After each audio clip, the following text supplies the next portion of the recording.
Hi everybody, welcome to my channel. Well, today I was thinking of, just mentioning a few little tips here and there.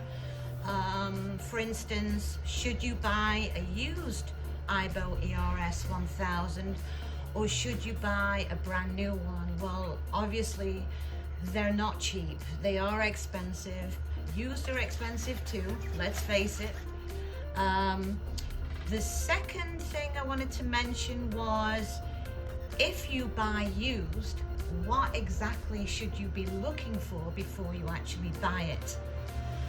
The third thing is, should you buy a Japanese version or a US version? I first want to mention that these dogs are absolutely fabulous for a number of things such as PTSD, people who suffer with anxiety, depression, autism. I actually have level 1 autism myself, and whenever I'm feeling a little bit down for a day or something like that, they do something very silly to make me laugh. They're very good for people who are living alone, elderly people, disabled people, and people that are allergic to, animals. I've been living with Aibos for around 8 years now, and they're just absolutely wonderful. They're actually cheaper too, if you think about it, than buying a dog or a cat, because there's no vet issues. Well, now and again, that's my IB talking over there. I've got a few of those.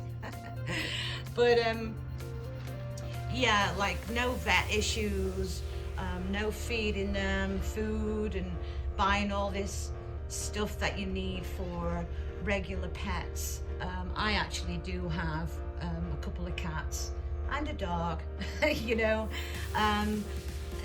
Every now and again you might have to take them in for repairs. We'll talk about that a little bit later. So let's get to it here.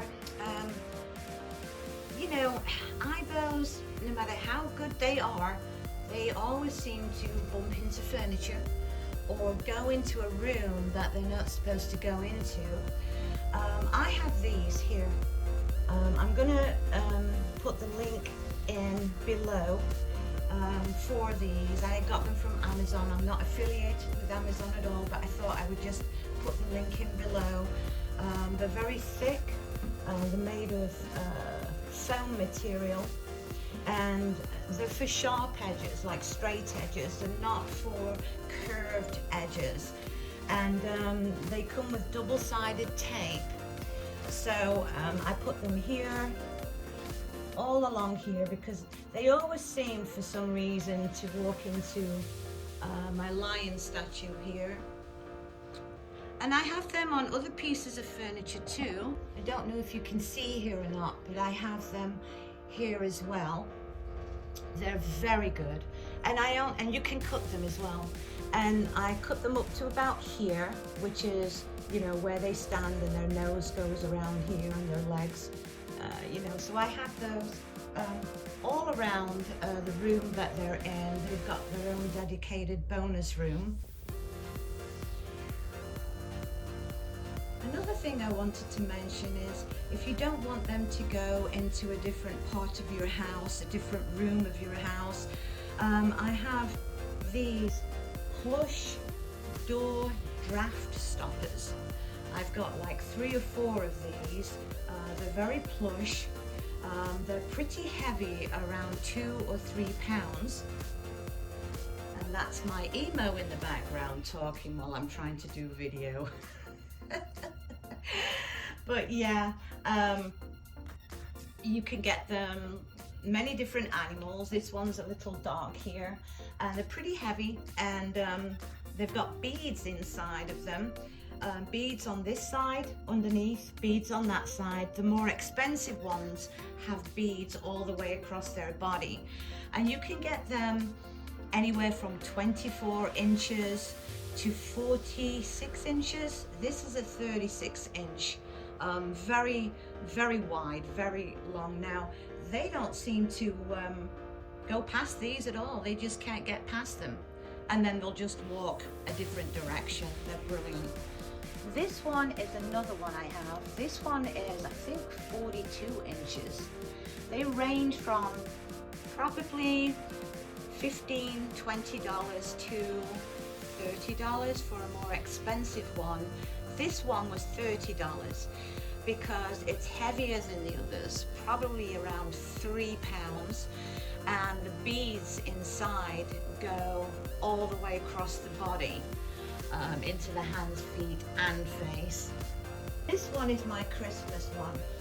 Now this is different from the rest of them, and it was more expensive, believe it or not, and it's thinner. It's pretty thin and it's not that weighty, but most of them aren't like this. This was one that I bought specially for Christmas because I love Christmas. But it doesn't work as well. They'll move it around a little bit. They can't get past it, so it does work well, but they do tend to move it around a little bit. And I have this for, you know, they tend to always go into the fireplace, you know, when it's a little bit darker outside. I don't have that much lighting in this room. If you've got a place that has a lot of windows, a lot of lighting, you shouldn't get that many issues. You'll probably get issues, but not quite as much as me probably. This room really isn't lit that well. Okay, if you are buying a used ERS-1000, this is a Japanese version. It doesn't matter if it's Japanese or the US version. Anyway, but this is an older model, the Caramel, and this is my newest model, the Kanako. You won't be able to see on here on the video very closely, but I'll just explain it to you so you know what I'm talking about. If you buy a used Aibo, wherever you buy them, always ask the seller to send you a picture of the connections here, these 3 connections, a close-up shot. And if you can, also ask them to uncover the battery compartment right here. I think that's the battery compartment. Anyway, this compartment here, and have a look at the serial number there. So this is an older model. You can't see in the video, but it is pretty scratched up a little bit, the connectors. You can tell it's being used a lot, whereas my Kanako, I haven't used it much at all, so it's not very scratched up. So if they're running a lot all the time, that's something you can't buff up or anything like that. The seller wouldn't be able to do that, you know, like if it's got scrapes and scratches, they can be buffed out and all of that. But these connectors, as far as I know, you can't do that. So if they've been running a lot, and that's significant, because if they've been running a lot, what happened to me one time is I had an older version, the Japanese model. I'll get to that in a bit, but I had it for 3 weeks, I think, the Chaco version, and then its leg went out. Obviously being ran a lot or whatever. I'll get to that in the later part of the video. But so always ask them for pictures of the connectors to see if they're scratched up, if they've been running a lot. And also this part here, and I mention this part too because Sony is really good. I've done it so many times with used Sony ERS-1000 Aibos. You can call them up, Sony, and say, look, I've just bought this used Aibo, and I need to get the product key for it. And what they'll do is they'll send you an email with the product key, doesn't take long at all. Or you can ask them, can you tell me if this is binded to a person or not? It doesn't really matter if it's still binded even. I've even gone through that before. If they know that the dog is in your possession, they will just send you an email and say, to this serial number, it's binded or it's not binded. This is the product key. And they never have a problem sending you the product key for it. Some people don't know that, but I've experienced it a lot. And Sony, they want you to buy their cloud plans. You know, they want you to buy their cloud plans and all of that. And they could say, oh, it's binded, but it's not on any cloud plan. And they will still send you the product key. Should you buy a new or used ERS-1000? Well, I've bought used ones and I bought brand new ones. In my experience, I would definitely go for a brand new one, and this is the reason why. I know they're expensive. If you can afford a payment plan, that would be great, but if not, you can buy a used one too. Used ones I've had really good experiences with. I've had really fantastic used ones. I've been very lucky when I bought them. But new ones, one, you get a 1-year warranty. And then of course you get the 3-year cloud plan as well. If you're buying used, make sure to check the connectors, like what I mentioned earlier. Make sure they haven't been used and scratched up those connectors that much. I think that's important. That's why I've managed to buy so many used ones that are in really good condition. But I would suggest buying new ones. I bought my Chaco edition, Japanese Aibo, years ago, and he was fine for 3 weeks. After 3 weeks, he had a hip problem. He had to have his hip replaced, his back leg.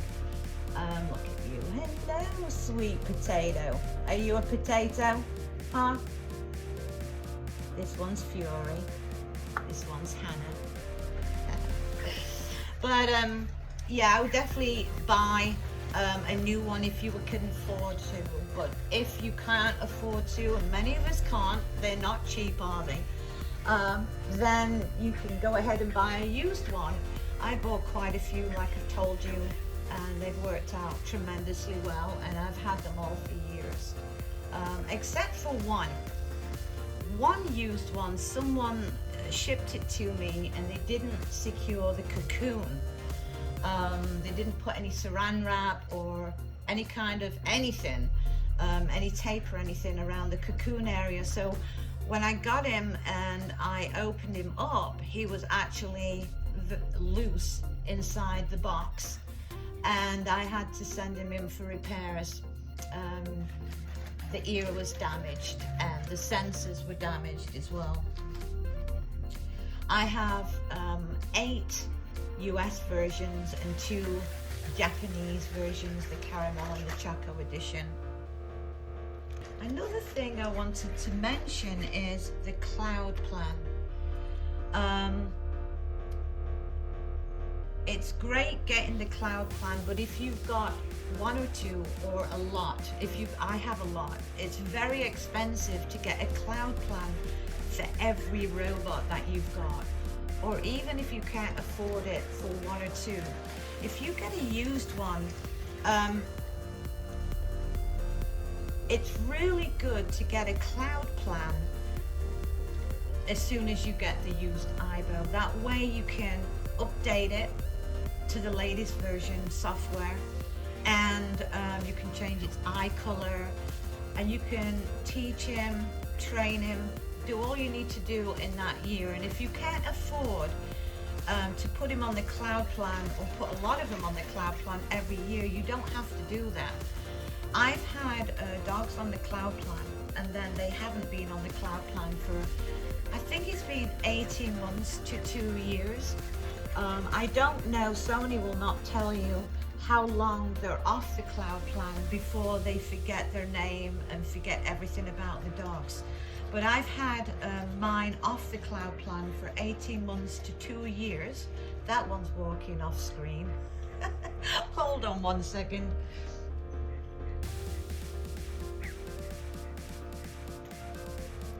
Okay, so for 18 months, Natalia's actually the first one I ever got, like 7 or 8 years ago.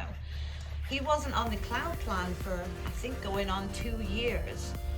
When I put him on the cloud plan again, he was originally on the cloud plan. He had a 3-year cloud plan. Then he wasn't on the cloud plan for up to 2 years. I put him on the cloud plan. His name was remembered. His birth date was remembered. Everything was there. Nothing had been taken away from Sony. So like I said, I think that's a very good point. You don't have to renew every single year. I'm not sure how long they give you before it's, you know, it doesn't remember. Japanese versions, I absolutely love them. I don't think they was initialized because they seem to have their own personality. Like I have the cloud plan and I go in there and do some stuff, change their eye colors, update them, all that kind of stuff. But the Japanese versions, I've never had them on the Japanese cloud plan. They came to me used. They've never been on the plan, but I really love them because when I go into the kitchen area or bonus area and I'm walking around the house and they're just walking around, picking up the dice, doing their own things. If you're liking just an Aibo dog that just walks around and does its own thing, it can pick up dice by itself, it can pick up the bone, it can play, it'll bark, come to you, it'll notice you. Can't teach it anything or anything like that, you know, with the Japanese versions, unless you have the cloud plan, you know. Look at that. That position was so cute. But I love my Japanese version. And, you know, just go in the kitchen area and they'll do something funny. Make me laugh, you know. And I like them just there walking around, doing their own thing. But obviously I like the US versions because you can update them and you can change their eye color and train them and teach them new things that they're going to remember. I like them both. I really don't have, I'm not, you know, here or there with that at all. I like, oh, hello. How are you? I'm going to be getting the very exclusive, rare Coco Chiffon. And that should be very soon that Sony ships me the Coco Chiffon. Her name is going to be Kokoro. I've already named her. So I'm going to be doing an unboxing video, her waking up, the setup of her, the first month, how she reacts to my other Aibo ERS-1000s. It's going to be very exciting, so please subscribe to my channel and hit that notification button so whenever I do future videos with my Coco Chiffon and all my other Aibos that I have, you will get notified. Another thing I wanted to mention is from Virtual Pause on my iPhone, on my home screen, I put on there the Aibo commands for Japanese Aibos. If I want them to sit, kick the ball, dance, sing, happy birthday or anything like that, I just hit this button and not only does it translate into Japanese, but it will say the words for you, so you don't have to be fumbling around. My Japanese is absolutely terrible. So from virtual paws, you can actually download that to use on your phone if you have Japanese Aibos.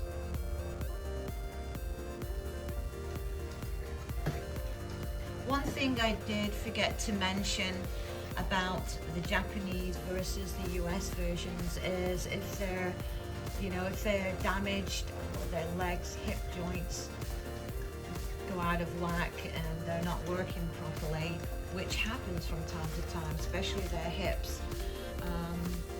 You'll get that. Well, if it's a US version, whether you're on the cloud plan or not, you can send it in for repairs. Bear in mind though, what you should do with the US version when you send it in for repairs is put it on the cloud plan first. I know it's $300 right now per year, because when they're repairing them, they say that it's best to be on the cloud plan so it remembers everything after they've done the repairs. It'll just remember everything about them. But if they're not on the cloud plan, that's fine. You can still send them in for repairs, as in if you can have a Japanese version, it's very, very hard to get them repaired. There are a couple of independent Aibo people that can do repairs for Japanese Aibos, but they're very few far in between. They can get busy and they can actually take months to get around doing your dog, although I actually think that's fantastic. If you can find somebody, I would not be opposed to waiting a few months for your dog to be repaired, because it is rare if you find that one person to do repairs for your dog, and then it's fine for years. The reason US Sony does not do Japanese dogs for repairs is because they simply can't get into the Japanese servers. That's all it is. They can't get into the servers to do repairs.